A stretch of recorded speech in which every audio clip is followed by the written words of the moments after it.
네, 유희정 기자의 취재 수첩 시간입니다. 울산 MBC 보도국 유희정 기자입니다. 어서 오세요. 네, 안녕하세요. 안녕하십니까? 네. 지난주에 그 18호 태풍 미탁, 네. 이게 이제 울산에 큰 비를 뿌리고 지나갔는데 네. 지난 2016년 이후 3년 만에 태화강 둔치가 물에 잠겼어요. 네. 그래서 비가 많이 올 때 이제 태화강 둔치가 물에 잠기는 거야 뭐 당연한 것이다. 그렇게 저희들이 생각을 할 수도 있겠습니다만은 이제 상황이 달라졌지 않습니까? 태화강 둔치에 국가정원이 조성이 돼 있기 때문인데 네. 이 국가정원이 침수 피해 취약하다는 문제점, 국가정원을 추진하던 당시에도 뭐 저희들이 이 시간을 통해서도 여러 번 문제점을 지적을 했던 그런 사안이긴 합니다만은 그 우려가 결국은 현실이 된 것이 아니냐 그런 생각인데, 자, 이 태화강 국가정원이 이번 비에 적지 않은 피해를 입었지 않습니까? 지금 네네. 복구는 어떻게 잘 되고 있는지요? 이 복구는 이제 마무리 단계로 접어든 것 같습니다. 예. 그러니까 이번 태풍 미탁이 왔을 때 이제 비가 많이 오면서 태화강 수위가 올라가다 보니까 예. 이제 둔치가 물에 잠기면서 국가정원으로 지정된 영역도 이제 침수 피해가 발생을 했던 그랬죠. 거죠. 이제 가장 침수가 많이 됐던 2016년의 차바 때보다는 상황이 그래도 좀 나았습니다. 예, 예. 그 당시에는 짧은 시간에 급격하게 수위가 높아졌어요. 당시에 시간당 100mm가 넘는 엄청난 그렇습니다. 양의 비가 예, 왔기 예. 때문에 그래서 시설물의 피해가 굉장히 컸는데 다행히 이번에는 이제 물이 올라가는 속도가 그렇게까지 빠르지는 않았어서 예. 가로등 일부가 좀 파손되는 피해가 있긴 했습니다만 그 이외에 이렇게 시설물이 뭐 무너지거나 유실되거나 그런 큰 피해는 없었습니다. 예. 하지만 그 상류에서 떠내려온 나뭇가지라거나 아니면 진흙벌이라거나 또 쓰레기 같은 거 이렇게 엄청난 양이 한꺼번에 내려오다 보니까 네. 이걸 치우는 작업은 상당히 오래 걸렸죠. 예, 예. 이게 또 떠내려온 양이 많은 것도 문제지만 지금 말씀하신 국가정원 때문에 예, 예. 이제 오는 18일에 국가정원 선포 행사 행사가 있죠, 그 자리에서 있죠. 열릴 예, 예, 예정이거든요. 그러니까 지금 행사까지 남은 시간이 한 2주 정도밖에 되지 않다 보니까 예. 복구를 빨리 해야 된다 이렇게 해서 비상이 걸리기도 했었습니다. 지금 그러니까 그 비에 이제 비상이 걸려 있다. 네. 근데 사실 뭐 이 지역이 그 비가 좀 많이 오게 되면 올 때마다 물에 잠기는 거, 이건 뭐 그 울산 시민들에게는 낯선 일은 아니에요. 그렇죠. 그리고 좀 이제 연세가 있으신 분들일수록 더 그런 기억이 더 많으실 예, 예. 거예요. 원래 여기는 하천 바로 옆에 지나가는 지역이고 태화들이라는 이름으로도 불렸던 하천 인근의 농경지로 쓰였던 예. 곳이죠. 그래서 원래 비가 좀 많이 오고 태풍이 오거나 하면 당연히 물에 잠기는 곳이련이라고 누구나 예. 생각을 하고 있는 구역인 거죠. 예. 근데 2000년대에 하천 정비를 많이 하면서 이제 침수의 횟수가 줄기는 했지만 예. 이 지역의 구역의 특성상 침수가 아주 안 될 수는 없는 지역이라는 거 당연히 가본 분들이라면 알 수밖에 없을 거예요. 뭐 울산 시민이면 다 알죠. 그렇죠. 강물이 바로 옆에 예, 있고 예, 그러니까요. 저지대니까요. 네. 그래서 그 지난해 이제 울산시가 이 국가정원 추진할 때 저희들이 이 시간을 통해서도 여러 번 이 침수 우려를 지적을 했었지 않습니까? 그렇죠. 근데 여기는 어차피 물에 잠길 수밖에 없는 그런 지역 아니겠어요? 네, 사실 이게 침수 빈도가 낮은 것도 특히 문제입니다. 예. 왜냐하면 지금 2000년대 이후에 물에 잠긴 것만 저희가 추산을 해봐도 2003년에 매미 있었고요. 태풍 매미 그렇죠. 때. 예. 그리고 9년 후인 2012년에 태풍 삼바 때 한번 물에 잠겼습니다. 예, 예. 그리고는 2016년에 가장 큰 피해를 일으켰던 태풍 차바 때. 차바, 예. 그리고 이제 올해 얼마 전에 예. 있었던 태풍 미탁인 거죠. 지금 제가 연도 말씀드리는 거 이 간격을 주의 깊게 들어보신 분들이 있으실 텐데 네. 간격이 점점 짧아지고 있습니다. 아. 매미에서 삼바로 갈 때는 9년이었지만 예. 그다음 차바로 갈 때는 4년이었고요. 이번에 미탁까지는 3년밖에 걸리지가 않았습니다. 그리고 계속해서 기후가 변하다 보니까 예상하지 못한 집중호우가 많을 수 있다. 이런 얘기 많이 하고요. 예, 예. 사실 올해 같은 경우에도 이렇게 가을에 한꺼번에 많은 태풍이 발생해서 잇따라 한반도에 영향을 주는 자체도 사실은 예상하지 못했던 일이기도 그랬었죠. 하거든요.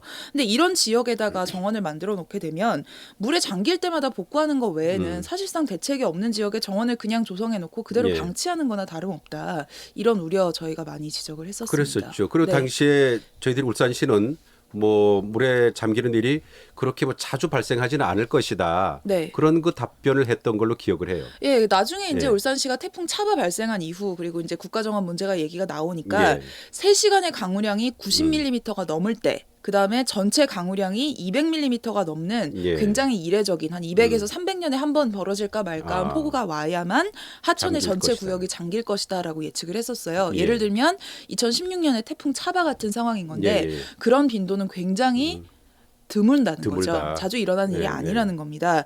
그런데 이번에 발생한 상황을 보면 음. 그 예측이 너무 희망적으로, 그러니까 우리한테 유리하고 좋은 쪽으로 너무 낙관적으로만 예측을 한 거 아닌가 이런 우려를 지울 수가 그러네요. 없는데요. 물론 이제 가장 침수 피해가 컸던 차바대가 딱 강우량이 전체 강우량으로는 266mm 그리고 예. 시간당으로는 104.2mm까지 와서 예. 아까 앞에서 말씀드렸던 하천 전 구역이 잠기는 최악의 상황이 왔던 것은 사실입니다. 예. 근데 이번 태풍 같은 경우에는 울산 기준으로 전체 강우량이 172.5mm였어요. 예. 200이 안 됐습니다. 200 안 됐네. 그리고 시간당 강우량도 한 30 정도라서 그렇게 많다고 보기는 좀 애매한 양이었거든요. 그러니까 이 태풍만 봐서는 사실은 태화강이 그렇게까지 물에 잠기는 상황이 예. 덜 발생했었어야 됩니다. 그런데 여기서 하나 예측하지 못한 것은 예.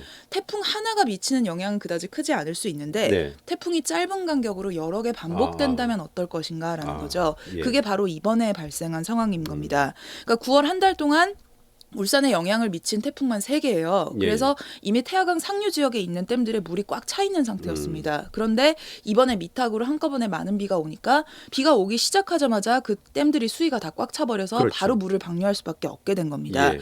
그 상류에 있는 댐이 일제히 물을 풀어내리니까 당연히 하류에서는 침수가 발생할 수밖에 없었던 거고 이거는 이 태풍의 비가 많이 와서 그런 거보다는 그 전에 많이 와 있던 비가 굉장히 잦은 빈도로 발생했기 예. 때문에 벌어진 일이다. 이렇게 해석하는 게 맞을 것 같습니다. 그러니까 지금 말씀을 종합하면 네. 이 태화강 국가정원의 어떤 침수를 막기 위해서 네. 이렇게 이제 자주 여러 번 올 경우에는 네. 상류에서 네. 이거 뭐 물을 막아줄 만한 어떤 대책이 지금 없다. 네. 그런 얘기네요. 그죠? 그렇죠. 태화강에는 지금 그런 장치가 되어 있는 게 없습니다. 그러니까 예. 상류에 사연댐이나 대암댐, 대곡댐이 있는데 가장 큰 영향을 미치는 사연댐과 대암댐 같은 경우에는 수위를 조절할 수 있는 기능이 아예 없습니다. 예. 그러니까 여기는 댐인데 수문이 없고 그냥 물을 막아놓은 형태예요. 그러니까 수문이 막혀 있고 물이 계속 차다가 이제 그 댐을 만들어 놓은 높이보다 더 많이 물이 차게 되면 그때 자연스럽게 물이 넘쳐서 밑으로 방류를 하는 형태의 댐이거든요. 예. 그러니까 예를 들어서 뭐 나중에 태풍이 올 건데 지금 물이 이 정도 차 있는데 그 태풍 오면 물이 넘칠 것 같다. 그러니까 사전에 물을 빼내자.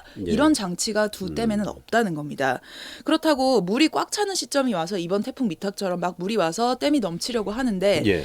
태화강 정원을 보호해야 되니까 물을 흘려보내지 말아야지 하고 이걸 꽉 막고 있으면 오히려 댐이 무너지는 그렇죠. 예, 상황이 예. 오는 거죠. 그렇게 예. 되면 피해가 더 커지기 때문에 지금의 상황으로서는 국가정원을 보호한다고 사전에 물을 흘려보낸다거나 예. 이런 걸 할 수 있는 방안이 거의 없는 실정입니다. 사전에 물을 또 흘려 보낼 수도 없죠. 네, 그 댐이라는 것은 물을 모아서 그렇죠. 그걸 뭐 식수원으로도 쓰고 그렇죠. 여러 가지 그런 방안을 우리가 네. 알고 있기 때문에 네. 무조건 또 어떤 태화강 국가정원을 보호하기 위해서 물을 다 뺀다? 그건 말도 아닌 것이고. 그렇죠. 불가능한 얘기죠. 아무튼 뭐 이런 우려를 이미 예전부터 저희들이 제기를 했습니다마는 지금 그러다가 보니까 지금 이 상황이 좀 더 답답해질 수밖에 없고 네. 여기에 대해서 어떻습니까? 그 울산시는 어떤 입장을 지금 갖고 있나요? 네, 뭐 여기를 원래 침수 가능성이 높은 지역이라는 걸 알고 조성했고 예. 그런 걸 다 감안해서 만들었기 때문에 큰 문제는 없다는 입장입니다. 그러니까 원래 이 심리대숲이나 아니면 국가정원이 있는 원래 그 지역이 예. 원래 심리대숲이 있기 때문에 홍수가 오더라도 이제 물이 흘러가면서 이제 대나무가 한번 막아주니까 예. 직접적인 영향을 덜 받는 지역이다. 그리고 이 지역의 토질이나 지형 자체가 물이 굉장히 잘 빠지는 형태로 돼 있기 때문에 예. 침수가 일시적으로 될 수는 있지만 그게 계속 유지가 되는 곳은 아니다라는 입장이고요. 그리고 침수는 원래 이 지역의 자연스러운 현상이고 오히려 국가정원을 조성하고 국가정원 신청을 했을 때 그 점을 오히려 장점으로 어필을 했었다. 그러니까 그래요? 자연스러운 현상이고 예. 자연 친화적인 모습을 보여줄 수 예. 있기 때문에 그런 걸 어필하고 그게 받아들여져서 국가정원으로 지정이 가능했다. 이런 예. 입장을 내놓기도 했습니다. 그래 저는 뭐 이해가 안 되는 부분이 지금 여러 개가 있습니다만은 그 설명을 어떻게 그냥 액면 그대로 다 받아들여도 되는 건가요? 울산 시민분들은 다 알겠지만 태화강 국가정원이 되기 전에 그 지역의 이름은 태화강 대공원이었죠. 그렇죠. 예. 태화강 대공원이라는 이름을 쓰던 시절이라면 그런 설명이 가능했을 수도 있을 겁니다. 예. 왜냐하면 태화강 대공원이던 시절에 어떤 모습이었는지 생각해 보면 사람들이 그렇게 많이 다니는 곳인데 보도블럭 예. 하나 설치 안 해 있고 바닥 포장도 하나 안 해놓고 예. 이제 비가 오면 빨리 물이 빠질 수 있게 한다거나 인공시설물을 거의 조성하지 않는 형태로 공원이 조성돼 있었죠. 예. 그런데 국가정원을 조성을 하겠다면서 이 지역에 거의 30개 가까운 인공정원을 설치를 해뒀습니다. 네. 그러니까 이제 기존에 뭐 태화강 둔치에 심어졌던 식물, 그러니까 뭐 대나무를 포함해서 이런 식물들은 비가 오더라도 큰 영향을 받지 않는 걸로 조성이 돼 있어서 예. 별 문제가 없었을 수도 있는데 정원을 만들면서 만들면서 가보신 분들 아시겠지만 시설물도 있고 이렇게 작은 건물처럼 만들어 놓은 것도 있고 예. 뭐 이렇게 물이 흘러가는 시설 같은 것도 있고 정말 인공적인 정원을 조성해 놓은 거예요. 근데 이제 이게 만약에 비가 많이 와서 예. 물에 잠기거나 혹은 쓸려 내려가기나 하면 그러면 부서질 때마다 다시 만들 건가? 예. 쓸려가고 없어지면 다시 조성할 건가? 언제까지 그걸 반복할 건가? 이게 대책이 없다는 게 지금 문제인 겁니다. 그 자연 그대로의 모습이라면요. 그렇죠. 그 뭐 일산시의 설명이 이해가 돼요. 네. 비가 와서 물에 잠기더라도 뭐 그런가 보다. 그리고 다시 복구하면 되는 것인데 이 국가 정원으로 지정이 돼 있는 상황. 지금 설명도 뭐 인공 구조물이라든가 여러 가지 시설물이 설치되어 있는데 네.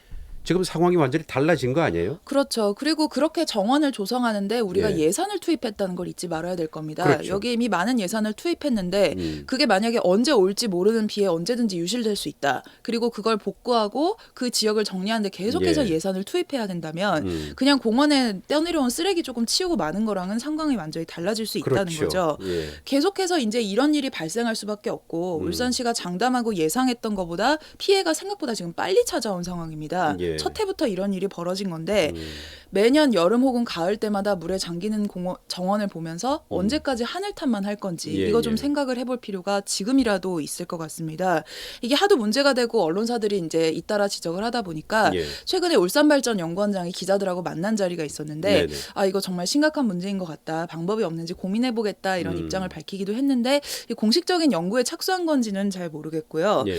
그리고 이제 가장 근본적인 대책 중에 하나는 그나마 이제 태화강 상류에 있는 댐에서 예. 수위를 미리미리 조절해서 태풍 때 큰 피해가 나지 않게 미리 막자는 건데 예. 이건 울산시가 독자적으로 정할 수 있는 게 아니라 댐에 수문을 설치하거나 댐의 구조를 바꾸는 거는 수자원공사나 국토교통부가 같이 나와야 되는 예. 사안이에요. 근데 이거 2016년 태풍 차바 때 이미 피해가 발생하는 문제로 여러 번 건의가 들어갔지만 아직까지 논의에 그렇게 진전이 빨리 있는 상황은 아니거든요. 예. 그러니까 이거라도 빨리 대책을 만들든지 논의를 해볼 필요가 있을 것 같습니다. 정말 적극적인 어떤 대책 마련이 필요하지 않을까 싶어요. 왜냐하면 이제 태풍 온다, 비 많이 온다는 예보가 있으면 우리는 또 걱정을 해야 되잖아요. 그렇죠. 우리 태화강 국가정원 또 잠기는 거 아닌가. 그렇죠. 네. 그게 울산시도 물론 걱정을 하겠습니다만은 울산 시민들도 저 어떡하지? 같이 고민을 하게 되니까 여기에 대한 근본적인 대책 마련은 반드시 필요하지 않은가. 지금 말씀을 들으면서 그런 생각을 하게 됐어요. 자, 지금까지 울산 MBC 보도국 요희정 기자였습니다. 수고했습니다. 네, 감사합니다.